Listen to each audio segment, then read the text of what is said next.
मुख्य द्वार पर भूलकर भी ऐसा जल मत छिड़कना, घर में मृत्यु हो जाती है।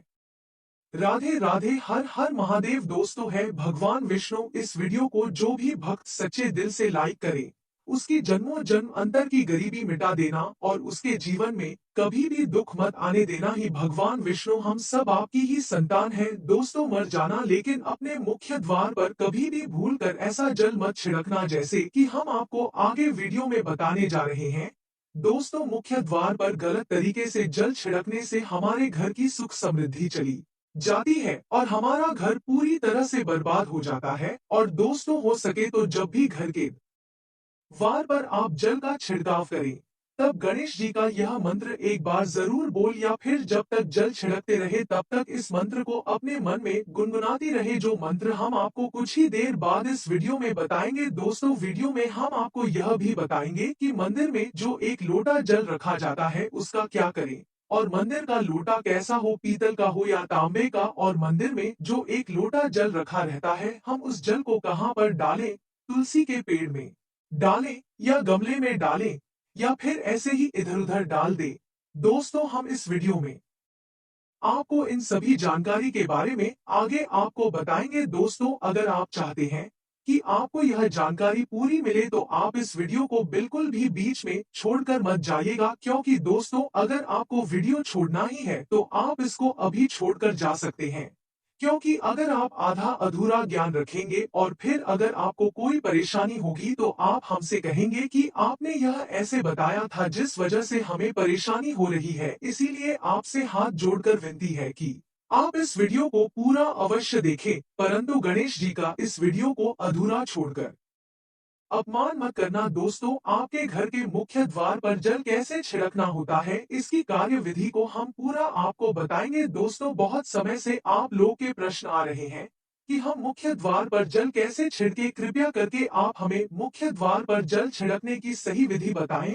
और दोस्तों, बहुत से लोगों के मन में यह भी सवाल आता है कि आखिर में हमें अपने घर के मुख्य द्वार पर जल को किस समय छिड़कना चाहिए। क्या मुख्य द्वार पर जल छिड़कने के लिए स्नान करना आवश्यक होता है, या फिर हम बिना स्नान किया ही अपने घर के मुख्य द्वार पर जल छिड़क सकते हैं?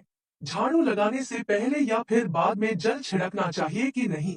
इन सारे प्रश्नों का जवाब हम आपको इस वीडियो में देंगे। दोस्तों, बहुत सी माताएं बहनों के मन में एक यह सवाल भी आता है कि क्या हम पीरियड में अपने घर के मुख्य द्वार पर जल छिड़क सकते हैं? इससे हमें कोई पाप तो नहीं लगेगा, या फिर ऐसा करने से हमारे घर में दुर्भाग्य तो नहीं आएगा? दोस्तों, घर के मुख्य द्वार का छिड़काव करना अति आवश्यक होता है, या फिर घर के मुख्य द्वार पर दीपदान करना भी बहुत ही आवश्यक है। और जल से ही जुड़ा एक और प्रश्न न आप सभी का आता है कि हम जो प्रतिदिन अपने घर में मंदिर में एक लोटा जल भरकर रखते हैं, उसे जल का हमें किस तरह से प्रयोग करना चाहिए? क्या हम उसे खाने में प्रयोग कर सकते हैं, या फिर हम उसे अपने घर के जाल में डालकर पी सकते हैं?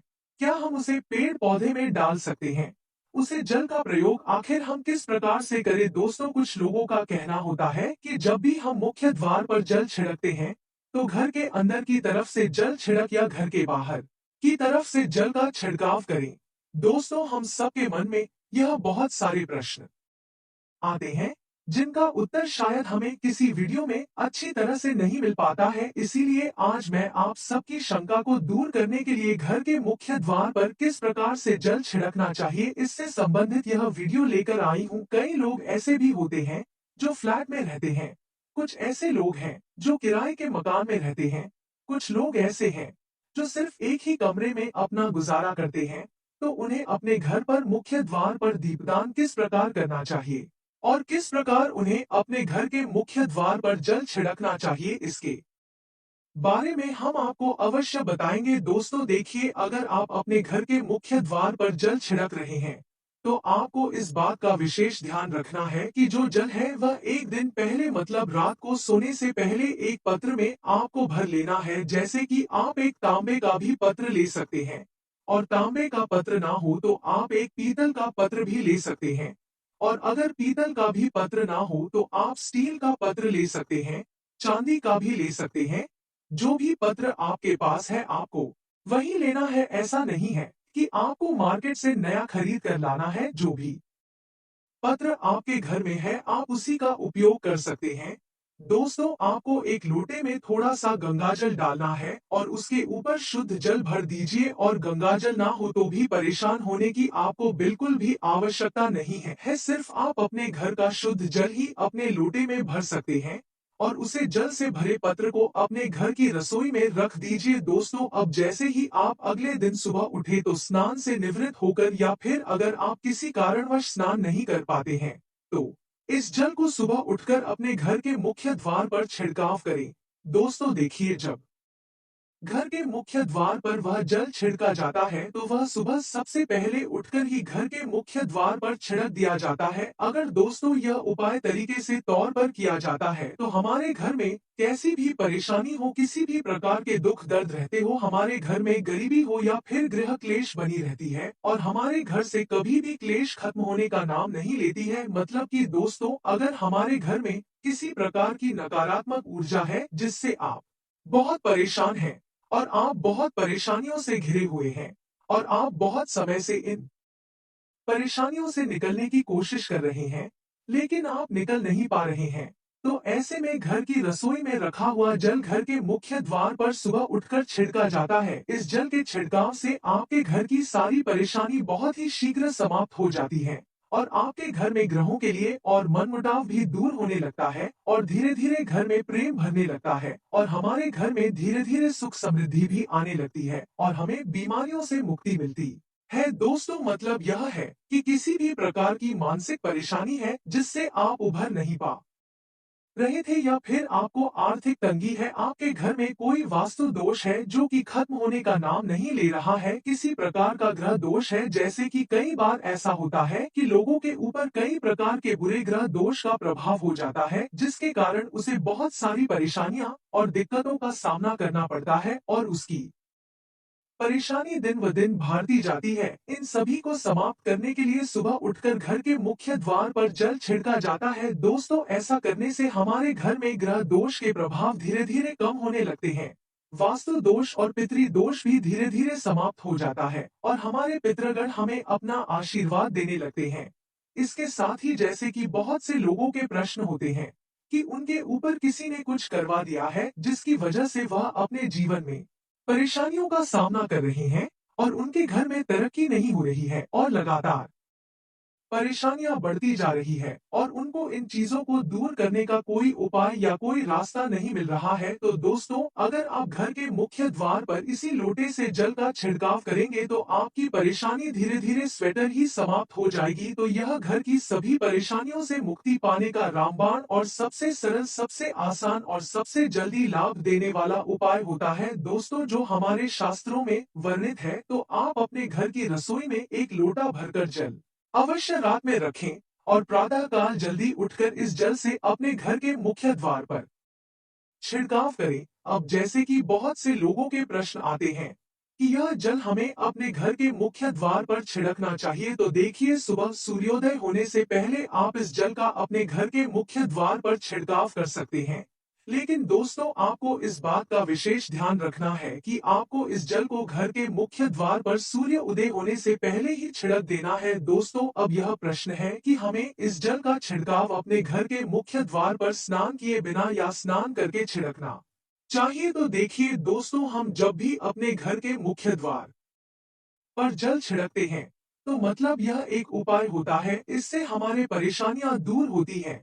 तो जब हम सुबह जल्दी उठते हैं और उठकर सबसे पहले घर की रसोई में जाएंगे, उसके बाद उसे जल को लेकर आप घर के मुख्य द्वार पर जाएंगे और मुख्य द्वार पर जाने के बाद अपने घर के में गेट को खोलकर उसे द्वार पर इस जल का छिड़काव करेंगे। जल का छिड़काव करते समय अपने पितरों का ध्यान कीजिए और माँ लक्ष्मी का ध्यान कीजिए, क्योंकि कहा जाता है कि सुबह सुबह माँ लक्ष्मी प्रत्येक व्यक्ति के द्वार पर आती हैं और जिन व्यक्ति ने अपने घर पर मुख्य द्वार पर जल का छिड़काव किया हुआ होता है तो मां लक्ष्मी उनके घर में उनके द्वारा ध्यान करने से वह उनके घर में सीधी प्रवेश कर जाती है और आपको अपने घर की मुख्य द्वार पर जल छिड़कने के बाद कहना है कि है माता लक्ष्मी, मैं आपका अपने घर में स्वागत करती हूँ। आप आकर हमारे घर में अवश्य पधारे और इसके बाद अपने पितरों का ध्यान कीजिए, क्योंकि हमारे घर की दहलीज वही होती है जिसमें माता लक्ष्मी और पितरों का वास माना जाता है। तो आप जब घर की दहलीज पर जल के छींटे लगते हैं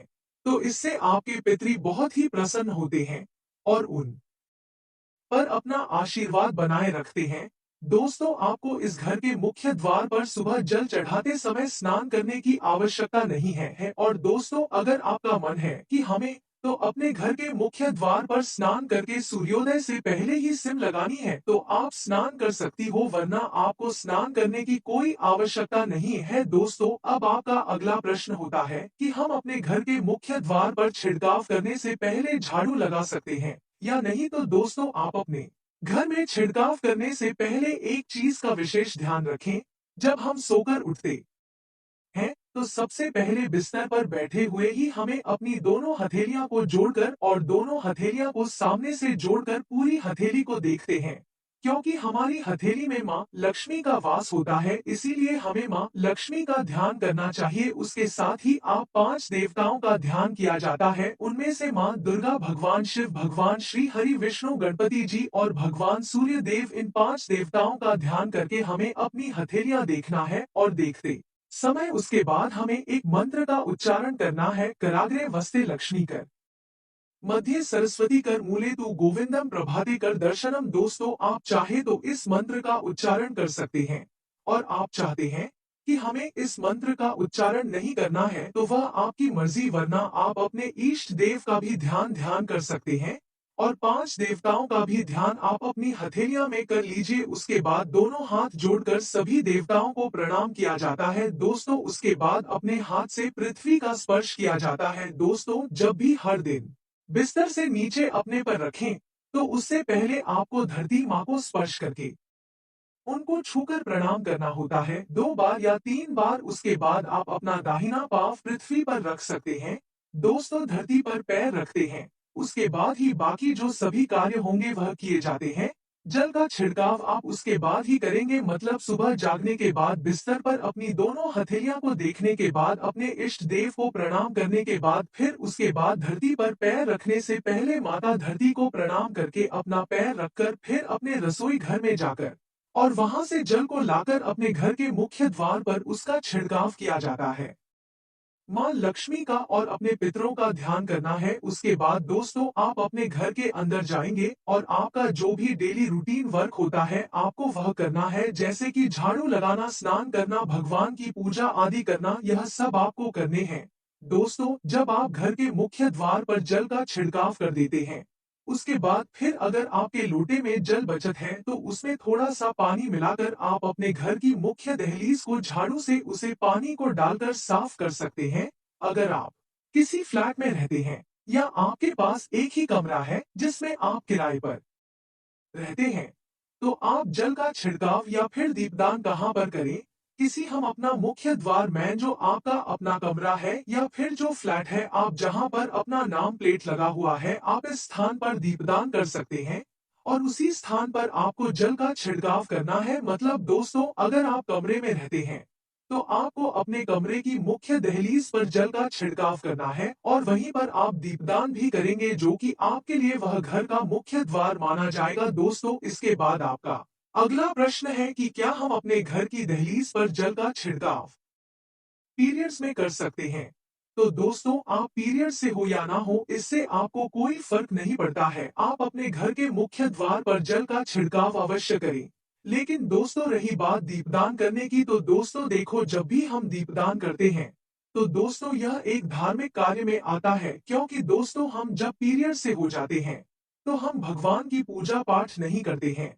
इसीलिए आप अपने घर के मुख्य द्वार पर जल तो छिड़क सकते हो, लेकिन आप पीरियड्स में अपने घर के द्वार पर दीपदान नहीं कर सकते। आपकी तबीयत जब पूरी तरह से ठीक हो जाए उसके बाद ही आप दीपदान कर सकते हैं।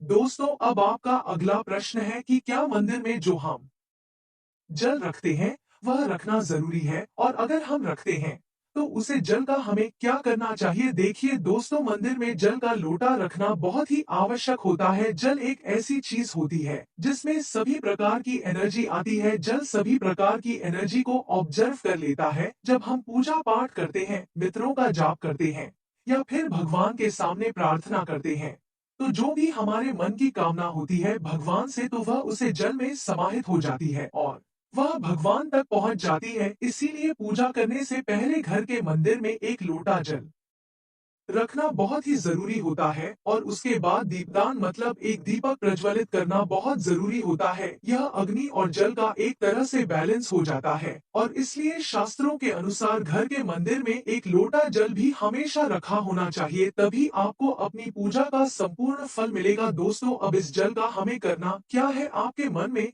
यह सवाल भी आ रहा होगा। तो जब भी आप पूजा कर लें, तो उसके बाद सुबह की पूजा में जब आप जल रखते हैं, दोस्तों जब आप पूजा पाठ करते हैं, तो उसे जल को भरकर रखते हैं और अगले दिन जब आप पूजा पाठ करने से पहले स्नान आदि से निवृत्त होकर उसे जल को उठा लेते हैं मंदिर से, क्योंकि आपको उसे लोटे में नया जल भरण होता है। तो दोस्तों, जब भी आप स्नान आदि से निवृत्त होकर उसे जल का लोटा अपने मंदिर से उठें, तो सबसे पहले आपको अपने घर के सारे कमरों में मतलब पूरे घर में उसे जल का छिड़काव कर देना है। इससे आपके घर का शुद्धिकरण हो जाता है, क्योंकि वह बहुत ही पॉजिटिव एनर्जी से भरा हुआ होता है। इससे हमारे घर की बहुत सारी बीमारी धीरे धीरे स्वतः ही दूर होने लग जाती है। उसे जल का छिड़काव करने से हमारे घर में किसी भी प्रकार की नकारात्मक ऊर्जा कभी भी प्रवेश नहीं करती है और दोस्तों, हमारे घर में किसी भी प्रकार की परेशानी भी नहीं आती है। अगर आप नियमित तौर पर उसे जल का छिड़काव करें, तो अपने घर में आप निश्चित ही सारी परेशानियों से मुक्ति पा सकते हैं।